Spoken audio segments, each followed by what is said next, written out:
Scandale, polémique, après la révolte des mineurs, Jacob Zuma a survécu à beaucoup de séismes politiques. Et il est probable que ce sera encore le cas lors du congrès de l'ANC ce week-end. En 2007, Zuma avait été accusé d'avoir touché des pots de vin à l'occasion d'un contrat de vente d'armes. Cela ne l'a pas empêché de se présenter aux élections et de les gagner. Les charges ont été abandonnées peu après. Le président Zuma est un excellent stratège. Il a réussi à survivre un procès pour viol et un pour corruption alors qu'il y avait des charges très graves contre lui. Il s'en est sorti et il s'est présenté comme une victime. Victime encore lorsqu'il est accusé d'avoir détourné 21 millions d'euros pour rénover sa maison familiale. Jacob Zuma s'appuie sur les valeurs traditionnelles zoulou pour justifier l'entretien de ses 4 femmes et 21 enfants par le contribuable.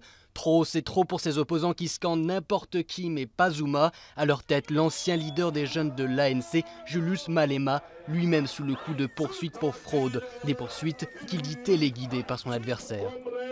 Camarades, nous avons besoin de nouveaux dirigeants. Nous avons besoin de dirigeants qui n'interféreront pas avec l'indépendance de la justice. Nous avons besoin de nouveaux dirigeants qui n'interféreront pas avec l'indépendance du parquet. Galema Motlanthe sera le rival de Zuma pour le leadership de l'ANC. Mais au sein du parti, beaucoup voient encore Zuma comme un homme charismatique, proche du peuple. Et ce seront eux qui choisiront le dirigeant de l'ANC et par extension du pays. L'opposition au parti hérité de Nelson Mandela étant encore à ce stade incapable de gagner des élections générales.